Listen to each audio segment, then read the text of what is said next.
Bueno chicos, buenos días, buenas tardes, buenas noches, depende de la hora que vean el video, básicamente. Ya nosotros hemos terminado la primera parte de esta unidad en cuanto a los vicios de los elementos internos de los actos voluntarios, ¿sí? Y ahí hemos trabajado los vicios sobre el discernimiento, sobre la intención, sobre la libertad, ¿sí? Esos son vicios sobre los elementos internos. Ahora en adelante vamos a trabajar los vicios de los actos jurídicos, ¿sí? Para que los distingan y no se confundan en cuanto a al contenido que tiene esta unidad. Acá vamos a ver principalmente las tres acciones. Y yo voy a seguir específicamente el orden que tienen en el Código Civil y Comercial para que lo trabajen desde ahí, ¿sí? A los efectos de que no por ahí ustedes cuando reproduzcan el material van a ver que en el programa no están ordenados de la manera que yo los voy a exponer, porque yo voy a seguir específicamente el Código Civil y Comercial, porque quiero que esto lo trabajen del Código Civil y Comercial y después del libro de Jan Vías, ¿sí? No quiero que hagan a la inversa, sino primero trabajamos la parte formal normativa y después vamos a trabajar la parte de la doctrina, ¿sí? Bueno, para que empecemos nos ubicamos después de los instrumentos privados, los instrumentos particulares y los estados contables. De ahí en el capítulo 6, a partir del 332, empezamos con los vicios de los actos jurídicos, ¿sí? Y el primer vicio que tenemos es la lesión. Yo les voy a contar un poquito cómo es la historia de esta figura de la lesión. En un primer momento, nosotros antes de la 17711, que es la reforma de 1968, el vicio de lesión era considerado como un vicio objetivo. ¿Qué quiere decir esto? Como una lesión objetiva, la lesión enorme van a encontrar en Jan Vías. ¿Qué quiere decir esto? Que nosotros teníamos que demostrar una desproporción en las ventas patrimonial de manera evidente y de manera enorme cuando teníamos un acto jurídico, ¿sí? Ahí se demostraba, o los actores podían pedir mediante el juicio de lesión que se retrotraigan los efectos, es decir, pedir la nulidad en cuanto a este acto jurídico que le ha producido por la desventaja patrimonial excesiva, ¿sí? Teníamos que demostrar que la ventaja patrimonial era excesiva. En la 17711 aparece lo que es la lesión subjetiva, es decir, se le suman elementos subjetivos que van a tener que estar presentes cuando pidamos nosotros o argumentemos la existencia de una lesión en cuanto al acto jurídico, ¿sí?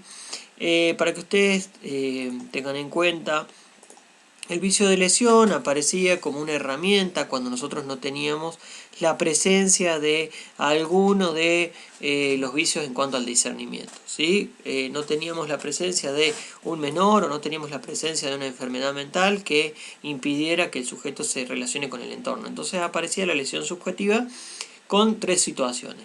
Cuando aparecía una de las partes, explotaba la necesidad, la ligereza o la debilidad psíquica del otro sujeto o la inexperiencia, y ahí es donde se producía, digamos, esta ventaja que tenía una de las partes sobre la otra, ¿sí?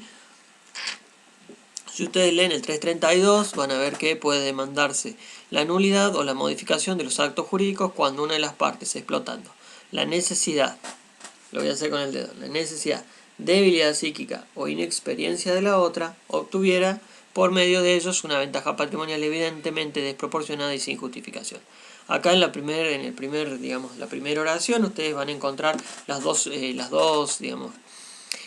grandes requerimientos que tenemos que nosotros cumplir para articular esta acción. Primero que nada vamos a tener esta explotación de la parte subjetiva, que ya sea la necesidad, debilidad psíquica o inexperiencia de una de las partes sobre la otra, y la obtención de la ventaja patrimonial evidentemente desproporcionada y sin justificación. ¿Qué quiere decir esto? Nosotros vamos a tener que acreditar que la parte subjetiva de quien es el actor en esta demanda, es decir, esta situación que ya viene de una necesidad, de una debilidad psíquica con la inexperiencia, y a su vez vamos a tener que demostrar que la ventaja patrimonial era desproporcionada y no tiene ninguna justificación, ¿sí?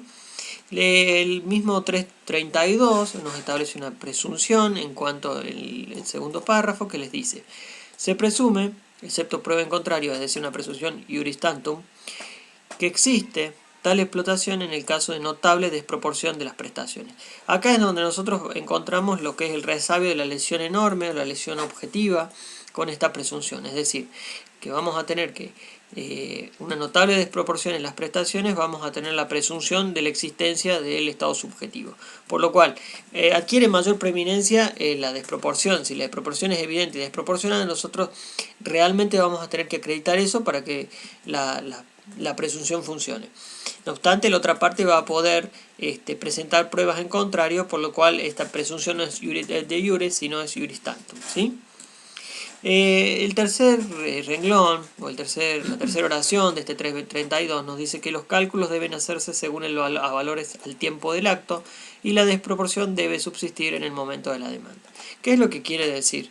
Que nosotros debemos retrotraernos para determinar la ventaja patrimonial al momento según los valores del tiempo del acto. Por ejemplo, si la venta es sobre un automotor que tenía un valor de $50.000, vamos a tener que tener en cuenta ese valor al tiempo de que se realizara el acto jurídico.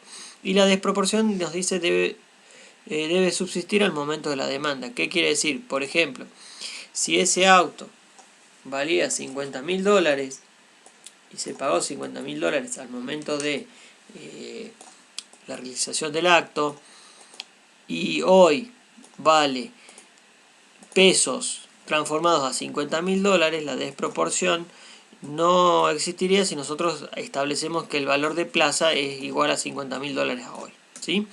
¿Por qué es importante esto? Porque hay valores o hay objetos cuyo valor se va o deteriorando por el tiempo o se va apreciando con el tiempo. Por eso habla de que la desproporción debe subsistir al momento de la demanda. ¿Por qué? Porque se basa en que el sujeto ha obtenido una ventaja patrimonial evidentemente desproporcionada y sin justificación.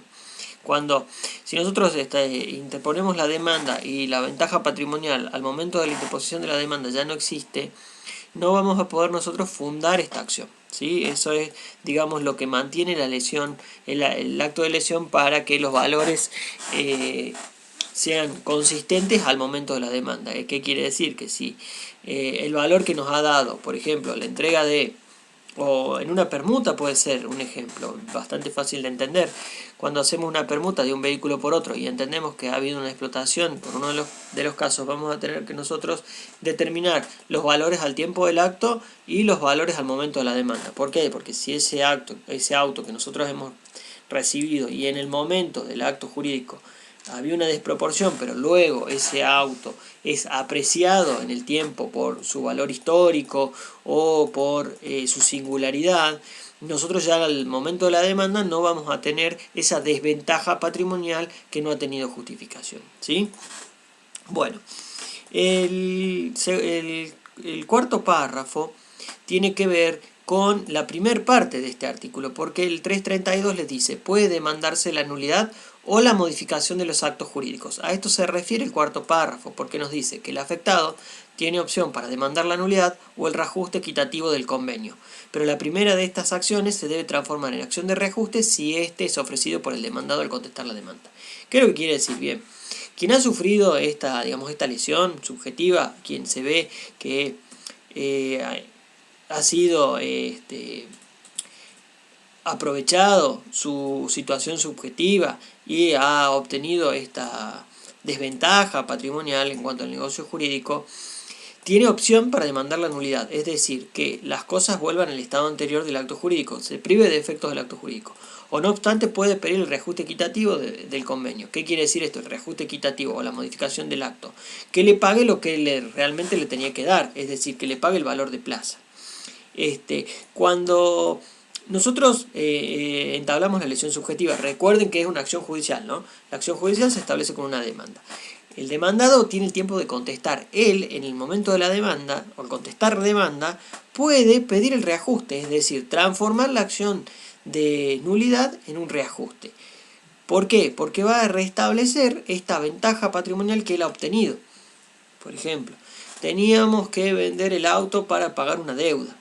y lo tuvimos que vender a un valor irracional. Y este sujeto se ha aprovechado de nosotros. Cuando valía 100 nos dio 10.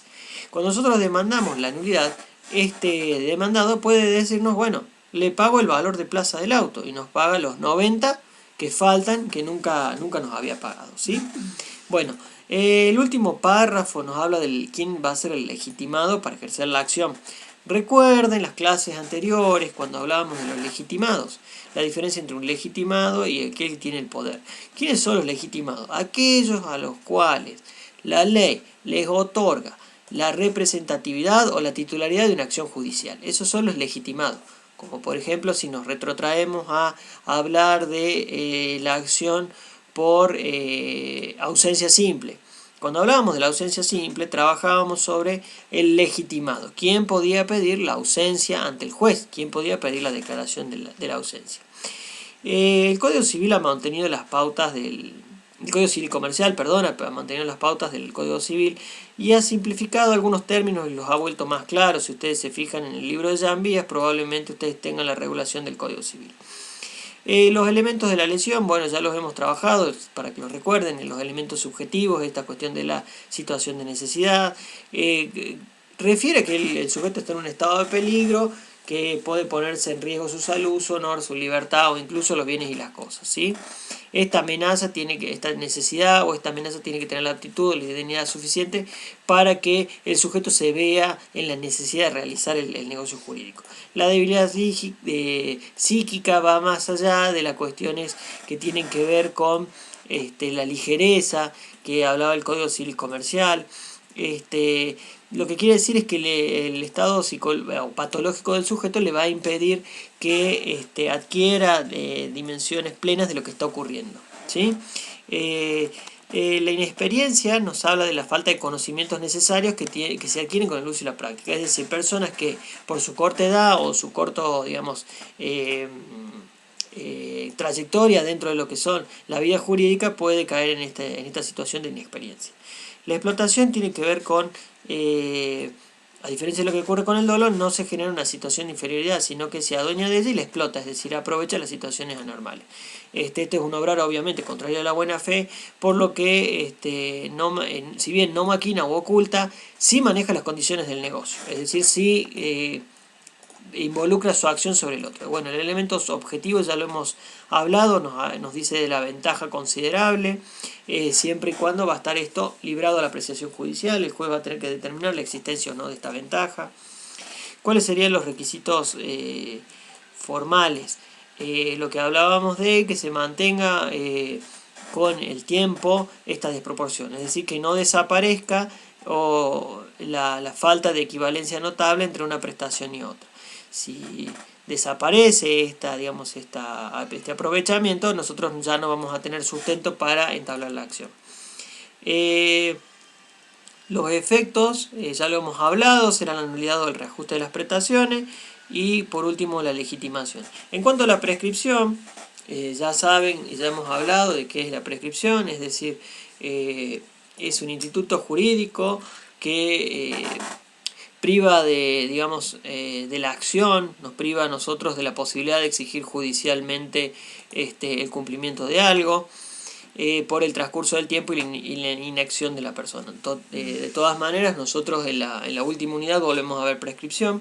En este caso, nosotros estamos ante la prescripción de los 2 años. Antes de esto, el lesionado tiene que interponer la acción. En cuanto a la prescripción de esta acción, ustedes pueden ver que va a ser contado desde la fecha en que la obligación debía ser cumplida, es decir, nosotros vamos a contar los 2 años a partir del efectivo cumplimiento. Esto nos habla del 2562 y el 2563 del Código Civil y Comercial. Bueno, con respecto a la lesión, esto sería básicamente las nociones generales que ustedes tienen que trabajar dentro de lo que es el Código Civil y Comercial. Vamos a seguir con la misma metodología, chicos, en cuanto vamos a ir viendo acción por acción en cada una de las clases. Por eso por ahí van a ver que las clases son un poquito más cortas de lo pautado, es decir, de las clases de 20 minutos que estamos subiendo, pero es para mantener que ustedes tengan un cierto orden en cuanto a la lectura de cada una de las acciones y vayan manteniéndose, digamos, al día con cada una de ellas. Por lo tanto, vamos a parar en esto. En este momento vamos a cerrar esta clase para que ustedes tengan el tiempo de ir trabajándolas con mayor, mayor detenimiento. Yo voy a seguir subiendo las clases, no voy a detenerme en la semana de examen, como lo están viendo, porque esta clase va a salir, está grabada, chicos, sí, la grabé antes, así que la van a trabajar seguramente en la semana de exámenes. Y bueno, ya saben, cualquier duda, no hay ningún problema, se la manifiestan tanto en el Classroom o por mail, para que yo los oriente un poco con el tema de la bibliografía y demás.